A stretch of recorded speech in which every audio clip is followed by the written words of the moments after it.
आज एक बहुत ही अहम इशू पर हम बात करेंगे। इस टॉपिक पर अमूमन बात उस तरह से नहीं हो पा रही होती है, लेकिन हम चाहते हैं कि अपने प्रोग्राम में ऐसी तमाम चीज़ों को हाईलाइट ज़रूर करें जिसका असर बच्चों पर भी बहुत ज़्यादा होता है। हम बात कर रहे हैं घरेलू तशद्दुद की, डोमेस्टिक वायलेंस की, कि अगर घर के अंदर किसी भी किस्म का घरेलू तशद्दुद है यानी कि डोमेस्टिक वायलेंस हो रहा है तो उसका असर बच्चों के ऊपर कितना नेगेटिवली होता है।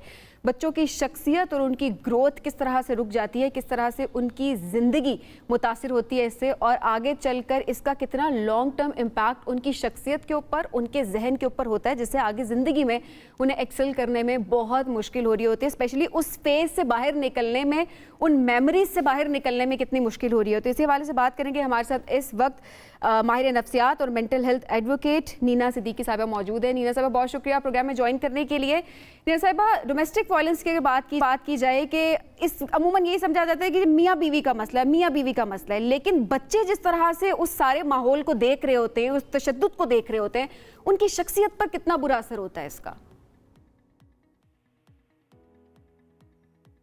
जी, thank you so much for inviting मी।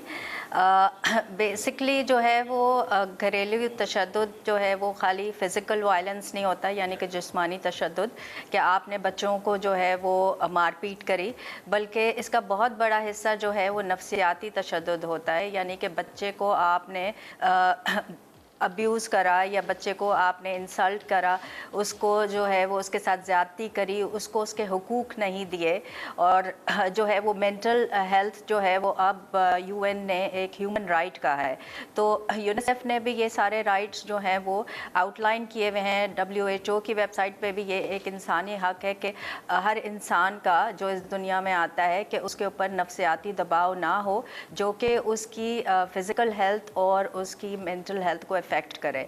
तो अब पूरी दुनिया में जो है वो अक्टूबर का महीना जो है वो डोमेस्टिक अब्यूज़ वायलेंस का महीना है, जो कि गो पर्पल, मैंने पर्पल रिबन लगाई हुई है इसकी एडवोकेसी, इसकी अवेयरनेस के लिए कि पूरी दुनिया में गो पर्पल का हैशटैग लग रहा है ताकि सबको पता चले कि बच्चों के ऊपर भी और मियाँ बीवी के दरमियान ये ना सिर्फ ये कि मियाँ बीवी पे करता है बल्कि बीवी मियाँ पे भी करती है, ये दोनों तरफा होता है। और बच्चों के ऊपर जहाँ तक बच्चों का मामला है, बच्चों के ऊपर इसके कॉन्सिक्वेंसेस बहुत एक्सट्रीम होते हैं। एक बहुत पॉपुलर स्टडी हुई है एडवर्स चाइल्डहुड एक्सपीरियंसेस स्टडी जो अमेरिका में हुई है, और उस पर उन्होंने जो है वो इन बच्चों को, इन इंडिविजुअल्स को ट्रैक करा कि आगे जाके उनकी शख्सियत पर और उनकी जिस्मानी सेहत पर, नफ्सियाती सेहत पर क्या असर होता है। यही पूछना चाहेंगे हम भी कि बच्चे अगर इस तरह का तशद्दुद देख रहे हैं तो किस किस्म के मसाइल पैदा हो जाते हैं उनकी शख्सियत में? हाँ, सबसे पहले जो है उन्होंने देखा कि इन लोगों के अंदर जिस्मानी तौर पर इनका इम्यून सिस्टम सप्रेस हो जाता है, ठीक है, और वो बहुत ज़्यादा हाइपर अराउजल में चले जाते हैं, बहुत ज़्यादा ओवर सेंसिटिव उनका नर्वस सिस्टम हर वक्त जो है वो फ़ाइट फ्लाइट मोड में होता है। HPA एक्सेस उनका बहुत ज़्यादा एक्टिवेटेड होता है, उसकी वजह से उनका जो है वो इम्यून सिस्टम सप्रेस हुआ होता है। उसके बाद ऐसे लोगों के अंदर कैंसर डेवलप करने का रिस्क, डायबिटीज़ का रिस्क, जो है कोरोनरी हार्ट डिजीज़ का रिस्क और सुसाइड का रिस्क, बहुत सारे जो ये सारे रिस्की बिहेवियर्स हैं, नशा आवर चीज़ों की तरफ जाने का रिस्क उनका ज़्यादा होता है, कोई क्राइम करने का रिस्क ज़्यादा होता है। तो ये सारी चीज़ें जो हैं उनकी पर्सनालिटी को बहुत लॉन्ग टर्म में इफ़ेक्ट करती हैं। डोमेस्टिक वायलेंस से cancer, do we have enough data to support this argument?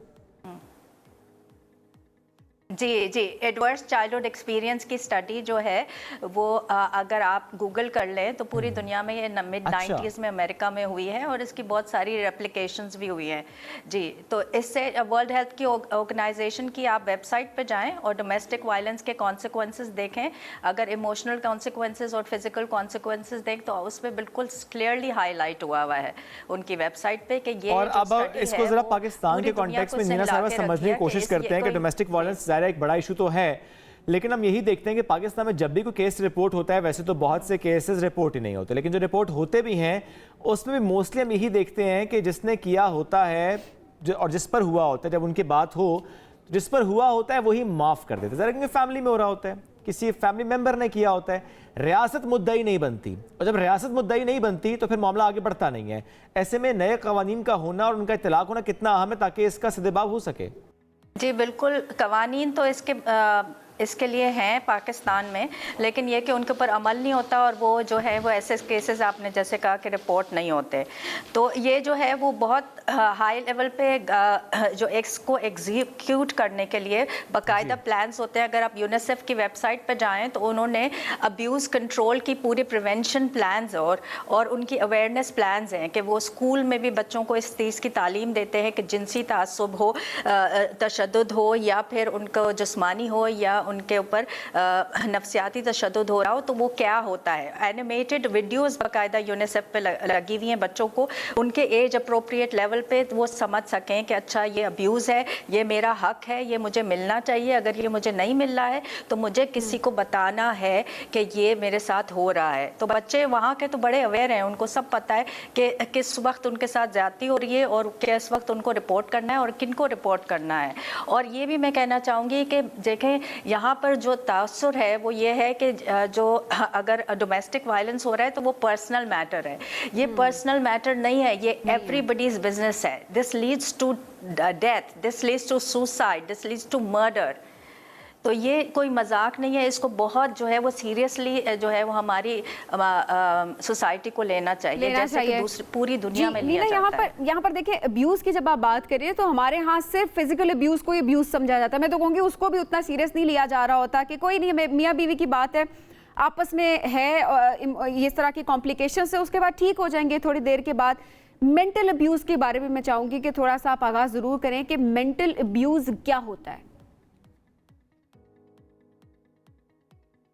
Mental abuse یہ ہوتا ہے کہ اگر ڈومیسٹک وائلنس کے کانٹیکسٹ میں دیکھیں تو اس میں یہ ہے کہ کسی کے اوپر ذہنی دباؤ ڈالنا کہ وہ ڈپریشن اور انگزائٹی کی طرف چلا جائے, اس کو ذلیل کرنا, اس کی عزت و نفس کو مجروح کرنا, اس کے اوپر اگر میاں بیوی ہیں تو بے وفائی کرنا, دھوکہ دینا, اس کو ذلیل کرنا, اور اس کو ڈر اور خوف میں رکھنا, اس کو کنٹرول کرنا, اس کے جو جائز حقوق ہیں وہ اس کو نہ ملیں. فار انسٹنس کہ اس کا حق ہے تعلیم حاصل کرنے کا یا پھر اپنی زندگی گزارنے کا, نقل و حرکت کا یا اظہار رائے کا, یہ ساری چیزیں اگر آپ پامال کر رہے ہیں تو یہ سارا جو ہے وہ ایموشنل ابیوز ہے, یعنی کہ اس کی پرسنالٹی کو افیکٹ کرتی ہے.